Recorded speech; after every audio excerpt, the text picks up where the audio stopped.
नमस्ते विद्यार्थी मित्रांनो, बघा MSBTचा फायनल इयरचा आज पहिला दिवस होता. पेपर कंप्लीट झालेला आहे, दुपारच्या सेशनमध्ये होता आणि भरपूर विद्यार्थ्यांचे फीडबॅक घेतल्यानंतर मी त्याचं ॲनालिसिस केल्यावर मी तुम्हाला हे सांगतो की मॅक्झिमम क्वेश्चन हे रिपीटेड होते. जसं की फॉर एक्झाम्पल सांगायचं झालं तर मेकॅनिकल फायनल इयरचा पेपर होता, ऑटोमोबाईल इंजिनिअरिंग, आणि आपल्या वेबसाईटवरती मागचे 3 मॉडेल पेपर अवेलेबल होते.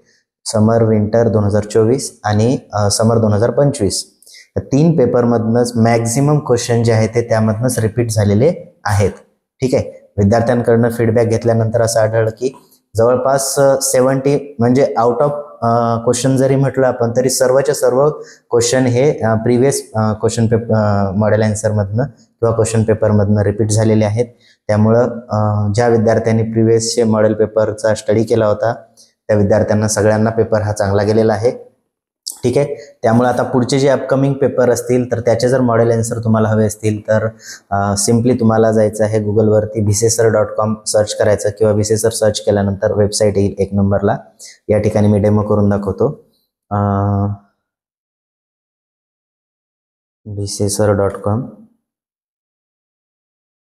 या ठिकाणी बघा तुम्हाला अशी वेबसाईट ओपन होईल.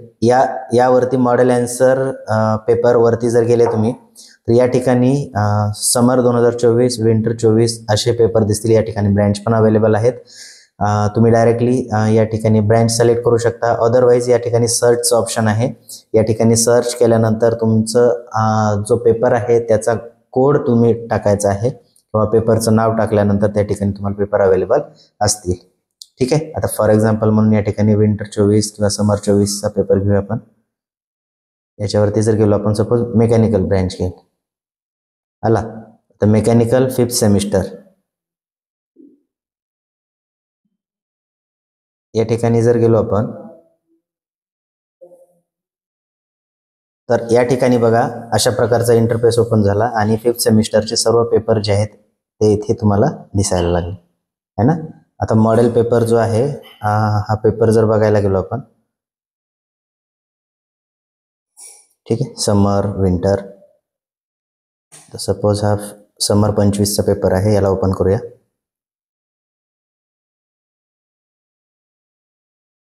ठीक आहे, तर इथे क्वेश्चन आणि त्याचे आन्सर जे आहेत जेवढे सफिशियंट आहे किंवा जेवढे आन्सर एक्सपेक्टेड आहे सर्व या ठिकाणी दिलेलं आहे विथ मार्क्स है ना. की 2 मार्क्स जर असतील तर जसं की आता 1 मार्क फॉर ईच पॉईंट है ना. या दोन्हीपैकी कोणतेही 2 पॉईंट सॉल्व्ह करायचे आहेत असं है ना. आता हे झाले मॉडेल पेपर. आता काही ठिकाणी काय आहे तर केस स्कीमचे जे सर्व पेपरचे आपल्याकडे मॉडेल पेपर अवेलेबल नाही आहेत. मग अशा वेळेस काय करणार आपण, तर त्या ठिकाणी टीचिंग स्कीम दिलेली आहे किंवा मार्किंग स्कीम दिलेली आहे. तर मार्किंग स्कीम काय असते तर त्याचं बघा सोल्युशन न देता त्या ठिकाणी काय सांगितलेलं आहे की मार्क्सचं डिस्ट्रीब्युशन असतं की आन्सर काय एक्सपेक्टेड आहे. फायनल आन्सर दिलेलं असतं, ते आन्सर आल्यानंतर 2 मार्क मिळतील. एक एक्झाम्पल म्हणून दाखवतो मी तुम्हाला केस स्कीमचं.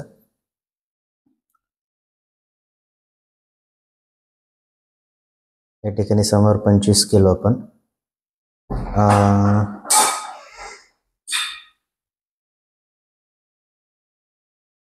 इथे पेपर दिसत आहे तुम्हाला. आता सपोज डी फार्मसी आहे ना.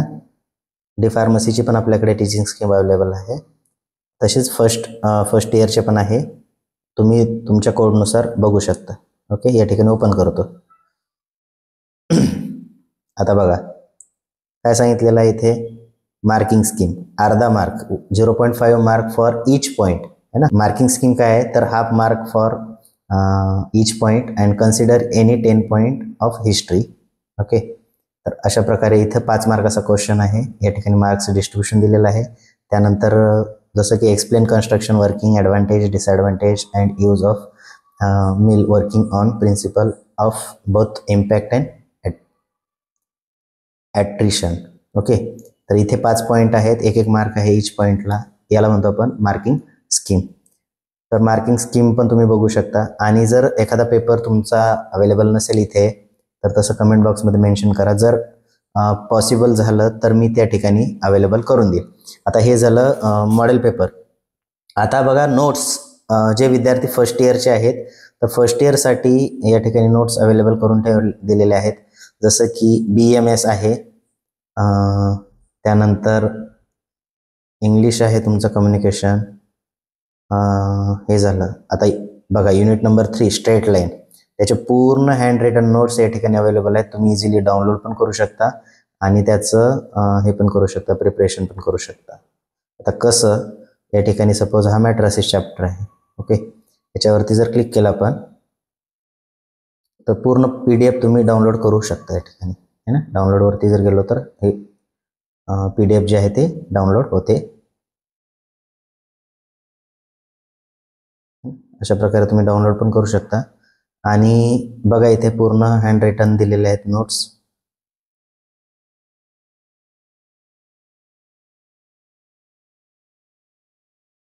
ठीक आहे. IMP क्वेश्चन्स दिलेले आहेत. टेकाळे सर आहेत, ज्यांना जवळपास 30 इयरचा टीचिंग एक्सपिरियन्स आहे, मोर दॅन 30 इयर्स.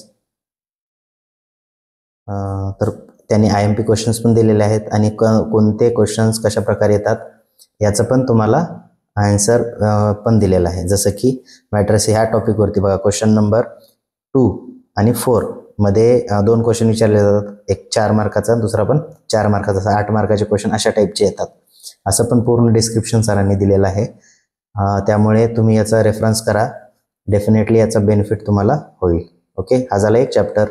बाकी सर्व चॅप्टर या ठिकाणी नोट्स अवेलेबल आहेत. तसेच स्ट्रेट लाईनचे सरांचे 2 पार्टमध्ये व्हिडिओ पण आहेत, त्यावरती तुम्ही क्लिक केल्यानंतर सरांचे व्हिडिओ पण तुम्हाला मिळतील. ओके, तर अशा पद्धतीनं तुम्हाला काय करायचं आहे, तुमच्या जे प्रिपरेशन असेल ते प्रिपरेशन करा. आणि बघा विद्यार्थी मित्रांनो, आणखी एक गोष्ट आहे जी माल प्रॅक्टिसशी रिलेटेड आहे. ओके, तर माल प्रॅक्टिस म्हणजे काय, तर त्याला म्हणतो कॉपी केस. भरपूर विद्यार्थ्यांवरती काय होत आहे, आजची गोष्ट जी आहे मी ते सांगतोय. कारण काय आहे, तर यावेळेसची एक्झाम जी आहे ती ऑनलाईन म्हणजे तर कॉम्प्युटरवरती चेक होणार आहे ना. तर त्या ठिकाणी स्कॅनिंग सेंटरवरती खूप साऱ्या विद्यार्थ्यांना म्हणजे स्टाफला काय आढळण्यात आलेलं की कॉपी केलेली आहे किंवा कॉपी केसशी संबंधित मटेरियल वगैरे आढळलेलं आहे. तर त्यांनी काय केलेलं आहे की ते एक्झाम सेंटर आहे त्यांना नोटीस पाठवलेली आहे की या विद्यार्थ्याकडे कॉपी केसचं मटेरियल आलेलं आहे, त्या विद्यार्थ्यावरती कॉपी केस करावी. ठीक आहे, तर अशा विद्यार्थ्यांना काय केलेलं आहे, 11/12/2025 रोजी, 11/12 म्हणजे काय, तर 11 डिसेंबर 2025 रोजी इन्क्वायरी सेंटरवरती हजर राहायचं आहे. आणि त्या विद्यार्थ्यांना शो कॉज नोटीसही तुमच्या कॉलेजकडनं किंवा एक्झाम सेंटरकडनं मिळेल तुम्हाला तात्काळ. ठीक आहे, जर तुम्हाला ती नोटीस मिळाली तर 11 डिसेंबरला तुम्हाला जे सेंटर अलॉट झालं असेल त्या सेंटरवरती जायचं आहे आणि त्या ठिकाणी तुमचं म्हणणं थोडक्यात सांगायचं आहे. म्हणजे तुमच्यावरती कॉपी केस करण्यात आलेली होती. शो कॉज नोटीस असते ते. शो कॉज नोटीसमुळे तुम्हाला त्या ठिकाणी हजर राहावं लागतं.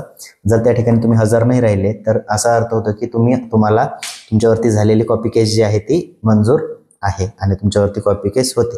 कॉपी केसचे प्रकार असतात. 1+0 जर असेल तर या सेमिस्टरला जर तुमच्यावरती कॉपी केस झाली तर हे सेमिस्टर तुमचं काय होतं, टोटल बॅक लागून जातं. बॅक म्हणजे काय, तर तुमच्या त्या करंट जी हॉल तिकीट आहे त्याच्यावरती जेवढे सब्जेक्ट्स आहेत ते सर्व सब्जेक्ट तुम्हाला काय करावं लागतात, पुढच्या सेमिस्टरला परत द्यावे लागतात, इन्क्लुडिंग प्रॅक्टिकल्स.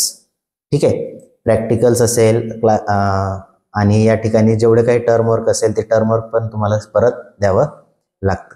ठीक आहे, त्यामुळे हॉल तिकीटवरती जेवढे सब्जेक्ट आहेत ते सर्व सब्जेक्ट तुम्हाला परत द्यावे लागतील जर कॉपी केस तुमच्यावरती झाली. त्यामुळे विद्यार्थ्यांनो, तुम्ही कोणत्याही प्रकारची कॉपी वगैरे करू नका.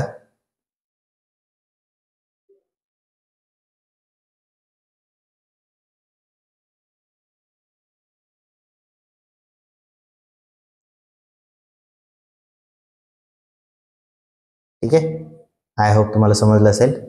तर भेटूया आपण नेक्स्ट व्हिडिओमध्ये. थँक्यू.